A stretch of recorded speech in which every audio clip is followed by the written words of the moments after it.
Hello guys, and welcome back to Sissy's Corner. Today I'm back in my usual spot where I like to make these videos because it's literally just my couch and I feel comfortable. Um, Also, quick disclaimer, I just came back, I came back from a dance workshop, that's why my hair is a little bit frizzy.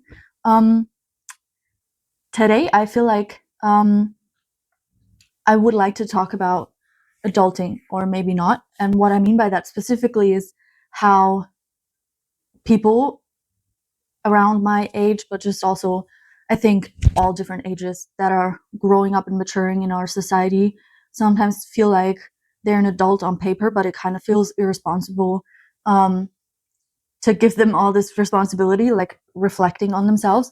That's at least a trend that I see so much on social media, where people were like, how did I end up getting this corporate job? I'm just like a little boy or something like that. Figuratively speaking, of course, but just, wondering how you got to this point where people from the outside view you as all grown up and like capable, and you yourself sometimes have a feeling of inadequacy. I really wanted to talk about that because I was chatting to a friend the other day and was telling her that I felt a little bit overwhelmed by all the responsibilities that I hold. And she just concurred and said, basically, she feels like her life is nothing but responsibilities, because literally, in order for everything to work, she's the one who has to do everything and like put everything in motion, take care of everything, make sure that everything works. And yeah, we were like, whatever happened to the irresponsible people? Because we know that they're still here and they're inside of us, and this side can sometimes feel like a coalition of two identities a little bit, in a like sense of, oh, I feel 12 and 30 at the same time. So the title of this video is Adulting, Perhaps Not. um and basically it kind of aims to reflect the sentiment of feeling like a kid but with money, while also having responsibilities and feeling 1,000 years old at the same time. Kind of like, if you were to go to the toy store when you were little with your parents and they said, oh, pick one thing out, and you could just pick that thing, take care of, had a whole household and stuff like that to take care of. Let me correct myself. We don't, I mean, I swear, but I shouldn't. So I did a little bit of research, which is why I'm looking down. Here's my notes as always. Why do we even feel like this? Like, how come we feel like this? Well, first thing that I found was that there are a lot of societal shifts, meaning that everything happens later in life. Like, the article that I read about it, they said, back in the, I think, 70s, it was like normal to fully own a house and have it paid off by 29. Whereas now the average age for people to own a house is 36. So just in general, everything moves a bit slower. Well, because of different factors, but just in general, it's pretty unusual if people do things young. People become more mature, they take more time to make fundamental life decisions. Many people have kids in their 30s and not in their 20s like it used to be. Things like this just shifts. But then also, secondly, is the impression of what an adult should be. We, as kids, I at least always imagined at what age I would be like an adult and grown up, and what my life would look like and what I wanted. And I quickly came to realize, as the age crept up on me, that nothing that I ever imagined was based in any kind of sense of reality, but it's more about what we see from the outside, but what is also reflected towards us by media, etc. So it's a lot of like fantasy land that we also play. And then when you get to it and reality hits, it's kind of like, oh, I didn't expect that. I didn't see that coming. And then there's also something super interesting, which is the theory of self, which kind of, if I understood it correctly, just describes that basically we are all the ages we have ever been compiled into one. So that means all the ages that you've gone through and all the developmental stages are still somehow somewhat present within you. That means basically they're all inside, and that can mean that some days you feel more like an 8-year-old and other days you feel 15, and things like this, which I found was very, very awesome, that there is this possibility that all the previous versions of us can coexist in this one, but it also can make it pretty confusing, I bet. I think there's also a thing called subjective age. So the age that you feel inside is the age that you put forward. That means that if you maybe feel younger or older than you actually are, that's the age that you feel like, and that's maybe how you behave if you're not reflecting on yourself. So like, you know how you sometimes get like impulsive wishes to just, you know, misbehave like a teenager every once in a while. Well, maybe that's that. Maybe that describes that. At least I do get those impulses. I don't know about you, but I do. And then I read also that it could be a case, especially for people that had like an early need for maturity.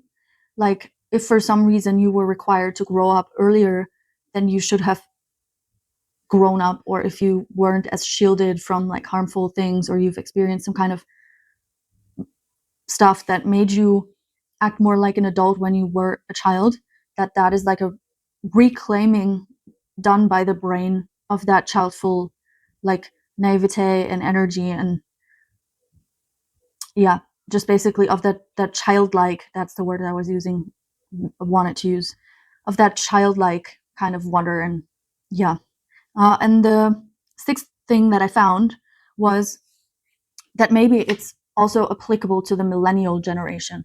What I specifically mean by this is that us millennials, we are the first generation to become a fully digital generation, but having previously grown up without it, which means that we did everything analog for the first few years of our lives and then grew into the transition. Basically, we grew up with transitioning times, which can also, you know, just mean that we are yearning for simpler times, and we associate those simpler times with being younger, and that's why we sometimes feel like that. It's just an assumption that was based on the articles that I looked at for this. But there are also some things that I found that can contribute, which is based on the society, our lifestyle, and the cost of it all, which means that we have, you know, at this point, a lot of people that are trying to change their lifestyle. They're trying to prioritize their free time and health over money. So there's a lot of people that are not willing to go above and beyond for work anymore because they just don't see the point. If the, you know, securities that were previously held by other generations no longer apply, people just don't think it's worth sacrificing so much for, if the wealth that they aspire to acquire is nowhere near in the same ballpark, and you can't even afford oftentimes like basic stuff. So that's the thing that leads directly into the next point, which is not being able to afford the same things the previous generations or parent generations were able to afford due to high cost of living. If we just look at it, the wages aren't really equal to what it used to be like, and the lifestyle that you could afford previously with a certain amount of money is now no longer attainable. Most people aren't going to be able to buy their own home. Most people are just living paycheck to paycheck because rent is super expensive, utilities, groceries, all that kind of stuff, and there's not much room for any extra money. And if so, you're extremely privileged, but that doesn't mean that you're going to get wealthy off of it. Like if you can save some, you're already privileged in this point in time, but that doesn't mean that it's going to make you able to you know, have a certain lifestyle later on. It just means that you have the shot of putting some money aside for security, let's just say, for like later on, kind of as an insurance policy. Another thing that can kind of influence I think the way that we see ourselves and the way that we feel inside are some hormonal shifts. I'm going to go through them. I looked them up for women and I looked them up for men. And for women, it's very common for the hormones to shift in their 20s because the menstrual cycle matures. It just basically means that the hormonal patterns and fluctuations, they're finding like a rhythm which hadn't previously existed. But that just means, obviously, in order to find a rhythm that it works at, it needs to go up and down a little bit. And that can feel like puberty because your body's going through changes, but also just in general, you might, have it influence your mood, and your skin can change. There's a weight redistribution that I like to call fill in the gaps, but you know what I mean? Like your body just readjusts itself to a new stage in life and becoming fully mature hormonally. So the body is adjusting to the adulthood, and if you combine that shift with like lifestyle stressors, that can influence a lot of things and can influence the way that we feel in the way that we wish things would go. Yeah, and I think that's a general thing to also consider, that sometimes a lot of insecurity about the direction of life not only comes from the situations that we find ourselves in, but also just because of our bodies going through changes, just as a reminder. And then also for men, there's also hormonal shifts in their 20s. Means that men are maturing physically, they have more bone mass and more muscle mass, and the prostate growth slows, which up until the 20s, it just grew rapidly, and now it's slowing down. And then the testosterone is also at its highest level in his 20s. So basically, men, like from a physical standpoint, are in their prime in their 20s. But then there's also the same thing, that there's a lot of lifestyle stressors, and then adjusting to adulthood, which can also, influence that. And when we are settling into new hormones, obviously it's not easy. I don't think that men have hormone fluctuations quite as much in this time period, but just in general, your body also grows and changes and develops, and that can contribute to how you see yourselves and like where you see yourself, etc. And then I also did some research on the 30s, but I didn't split it by gender. I just basically looked at why some people describe 30s as like true adulthood, and I think that it has a lot to do with settling into adult responsibility. Again, if I'm looking down, it's because I'm checking my notes. But a lot of people in their 30s, when asked in a certain study, they said that they started to struggle a little bit with work and family obligations because they are settling into it, and it's like a new thing, and they're trying to advance their career, but also, make time for family and starting families, etc. But then also, with that comes the change in priorities, meaning that, the lifestyle changes from some flexibility to maybe a little bit less and like more fixed settings in daily life.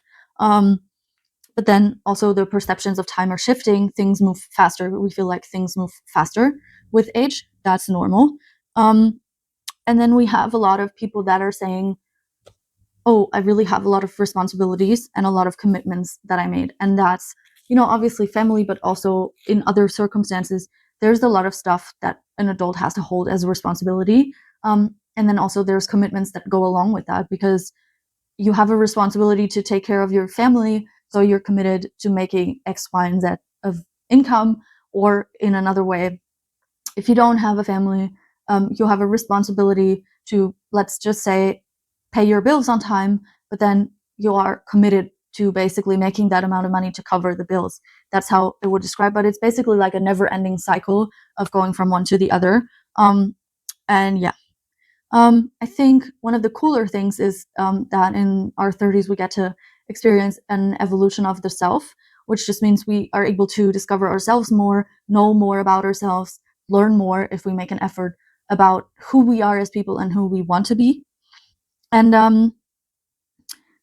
the 30s are also described as the decade where we manage to find an actualization of the self, which means that we kind of put into motions the things that in the previous evolution of the self we have discovered, and we can actually transfer them into real life. So we can basically make the changes that we've discovered about ourselves, or the things that we have learned about ourselves, a reality in the actualization process, which is pretty cool. And to say that that happens in the 30s is awesome, because I'm currently in them, and so far it's been the best decade. I know that everybody always says that about the decade they're in, but this truly has been awesome. Well, I've been babbling, but what is the result of all that we've been talking about? I think that we need to kind of disillusion ourselves. Nobody really knows what they're doing, no matter what age. At certain times in life, I think that people have understood how to behave and how to follow certain instructions and how to transfer certain skills into real life.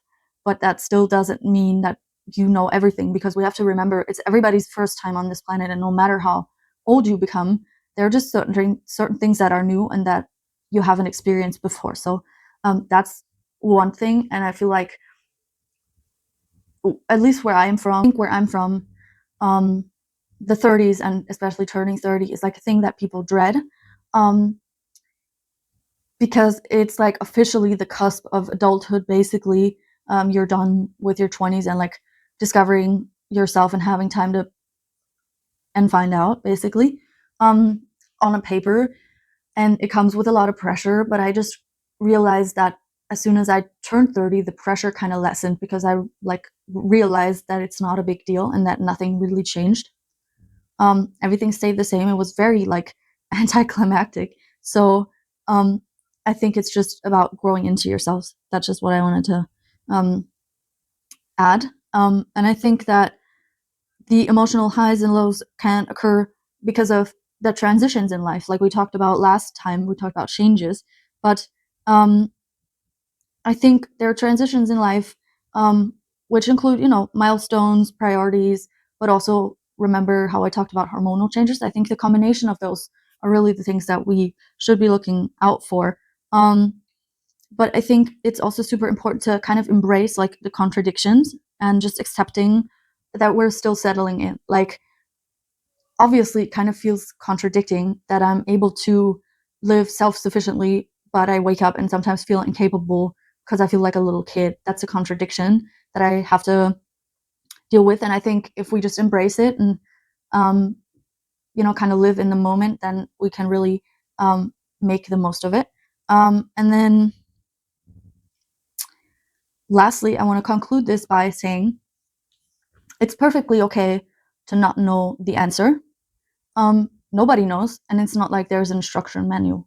Like, nobody in life hands you an instruction manual and says, this is how it goes, this is how it's supposed to go. Nobody knows. So just, I think, try and figure it out as you go. Talk to your friends, ask for their experiences, but really don't be afraid. I like to tell myself whenever I am afraid of something, or I'm afraid of getting older or whatever, I tell myself that it's a privilege and that I should be grateful. So it's a privilege to get older. It's a privilege to get older and stay none the wiser. And it's all a big experiment that we're all doing together collectively as a human. So let's just try hold each other's hands. That's all I would say that we can do. And then let's see where it goes. But anyways, happy Sunday to all of you. Love you very much. Thank you for your patience. And I hope you like this video. Obviously, comment, let me know your funniest experiences of adulting, but also no. Thank you. Bye-bye.